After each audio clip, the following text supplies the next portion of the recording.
तब तक हम दोनों आंखों के मध्य में रहते हैं। यही बात कबीर साहब भी कहते हैं और यही बात हमारे सदगुरु महाराज भी कहते हैं, मन तुम बसो तीसरो नैना मह, तीसरी आंख में रहते हैं।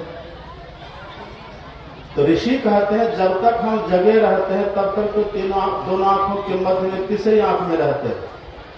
लेकिन जब हम सोते हैं तो हमारी स्वप्नावस्था आती है। स्वप्नावस्था में हमारा निवास, जीव का निवास कंठ में रहता है। उस समय हम कंठ में रहते हैं। और जब गहरी नींद में चले जाते हैं तो ऋषि कहते हैं सुसुप्तन हृदय स्थन तू। जब सुसुप्ति अवस्था आती है, गहरी नींद की अवस्था आती है हमारी, तब हम हृदय में रहते हैं। वहां पर हमारा वासा होता है। तो जब तक हम जगे हुए हैं दोनों आंखों के ठीक मध्य में है। और एक बात कबीर साहब यह भी कहते हैं, इस देह में जब तक जीवन हमारा तब तक तो है, दोनों आंखों के ठीक मध्य में जागृत अवस्था में रहते हैं। लेकिन शरीर तो हमारा सब दिन नहीं रहता। आज न कल तो हमारा छूटता है शरीर। तो फिर इससे हम निकलते कैसे हैं? कबीर साहब कहते हैं निकसी जय नौ ठौर। इससे हम निकलते हैं। किधर से निकलते हैं? इसके भीतर में 9 द्वार है। आप सुन रहे थे पहले, हमारे सदगुरु महाराज कहते हैं तन नव द्वार हो रामा, अति ही मलिन हो ठामा। ये 9 द्वार बहुत मलिन है, बहुत गंदा है। ये 9 द्वार तो सबको ही जानते हैं। 2 आंख का द्वार है, 2 कान का द्वार है, 2 नाक का द्वार है, मलमूत्र विसर्जन का 2 द्वार। ये 9 द्वार तो सबको ही जानते हैं।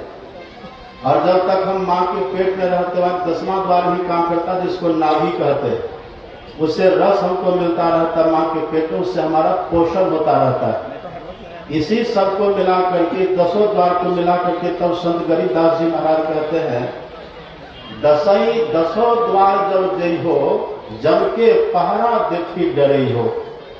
ये जो 10 द्वार है नाभि सहित, ये जो 10 द्वार हमारा है, इसी होकर के हम निकलते हैं। इसमें है क्या? तो कबीर साहब कहते हैं, सभी संत महापुरुष कहते हैं, हमारे सदगुरु महाराज कहते हैं पिंड के 9 द्वार में भरा अंधकार, घोर अंधकार भरा हुआ है। बहुत गंदा भी है, घोर अंधकार भरा हुआ है। आप जानते हैं अंधकार को हिंदी में कहते हैं तम। तो जब तक है तम तब तक है जम।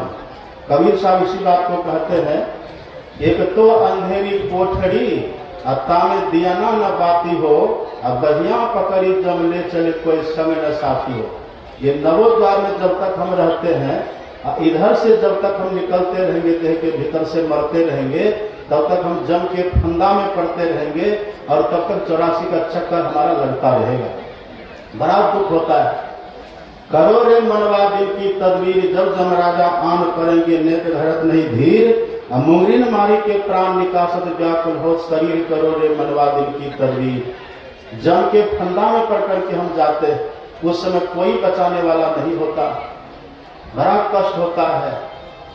जोरू कौन खसम है किसका, कौन किसी के नाते है। आया जब जब दिया नगारा, साफ अलग हो जाते, सब साथ छोड़ देता। बड़ा दुखद क्षण होता है। इसीलिए राम भगवान कहते यह जो मानव का तन मिला, इसकी खासियत, इसकी विशेषता बस यही है, इसमें एक और द्वार लगा हुआ है। वही भगवान देखा, आपने सुना, भगवान कहते हैं साधन धाम मोक्ष कर द्वारा। इसी मानव तन के भीतर में एक और द्वार लगा हुआ है, जिसको कहते हैं मोक्ष का द्वार। ये जो 9 द्वार हमारा है, इस द्वार से निकलने पर तो मौत होती है, इस द्वार से निकलने पर तो जम का फंदा पड़ता है। लेकिन यदि कोई उस मोक्ष के द्वार से निकले, मोक्ष के द्वार में प्रवेश करे, तब क्या होगा? उसका नाम है मोक्ष का द्वार। उस द्वार से निकलने वाले मृत्यु से छूट जाते हैं। उस द्वार से निकलने वाले 84 के चक्कर से भी छूटते हैं। फिर कब छूटेंगे? उस द्वार में कौन प्रवेश करेंगे? पर उस द्वार का पता कौन जानेंगे? इस द्वार का जो पता बतला दे, उसी को वास्तव में कहते सच्चे सदगुरु। आप पढ़ेंगे संत तुलसी साहब की वाणी। तुलसी साहब कहते हैं मुर्शिदे कामिल से मिल, सिद्ध और शबुई से तकी, जो तुझे देगा फल शहरत को पाने के लिए। क्यों भटकता फिर रहा, तो ऐ तलाशे यार में, रास्ता सहरग में है दिलबर पे जाने के लिए।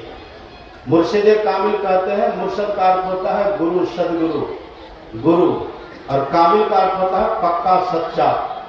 तो तुलसी साहब कहते हैं पक्के सदगुरु की पहचान, सच्चे सदगुरु की पहचान बस यही है, इस देह में सहरग का पता बतला दे।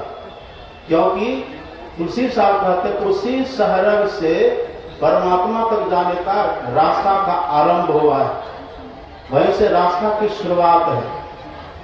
परमात्मा का दर्शन कहिए कि मोक्ष पाना कहिए, एक ही बात है। तो जहां से रास्ता शुरू होकर के परमात्मा तक गया हुआ है, जहां से रास्ता शुरू होकर के मोक्ष पद तक गया हुआ है, केवल पद तक गया हुआ है, निर्वाण पद तक गया हुआ है, उसी को कहते हैं मोक्ष द्वार, और वही है सहरग। और आप और हम वहीं पर रहते हैं, सहरग में ही रहते हैं, वहीं पर हमारा बासा भी है। इसलिए गुरु महाराज कहते हैं मन तुम बसो तीसरो लेना, तीसरी आंख कहिए कि सहरग, ये एक ही बात है। लेकिन जब वहीं पर हम हैं तो फिर उधर जाते क्यों नहीं है? हम हैं वहीं पर, लेकिन रास्ता का पता अभी तक हमको नहीं है। सदगुरु उसका पता बतला देते हैं। आज है महाशिवरात्रि।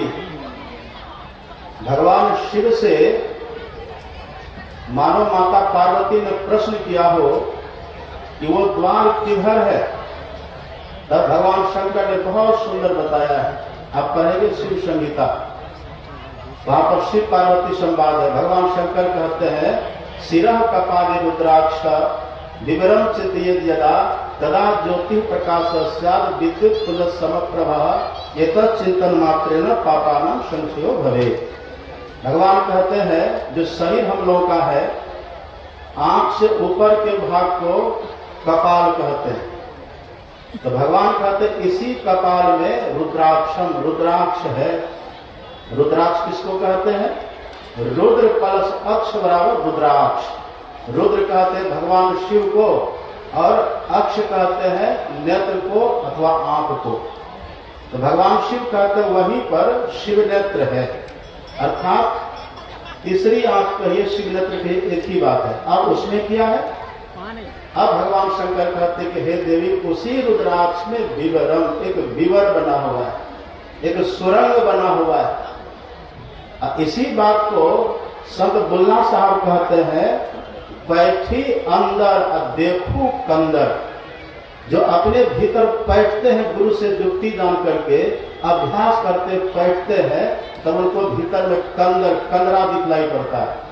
जिसको बुल्ला साहब कंदर, कंदरा कहते हैं, उसी को भगवान शिव सुरंग कहते हैं, विवर कहते हैं। जो अपने भीतर अभ्यास करते हैं, धीरे धीरे उनको वो स्थान, वो रास्ता, वो द्वार दिखलाई पड़ जाता है। जैसे वो द्वार दिखता है, वह द्वार का प्रतीक पहले बिंदु का दर्शन होता है। हमारे गुरु महाराज कहते हैं बिंदु चमकी आवे, अब पांच रंग उगी आवे, अब बिजली छटक अति तेज सहस्र दल बैठा हुए की।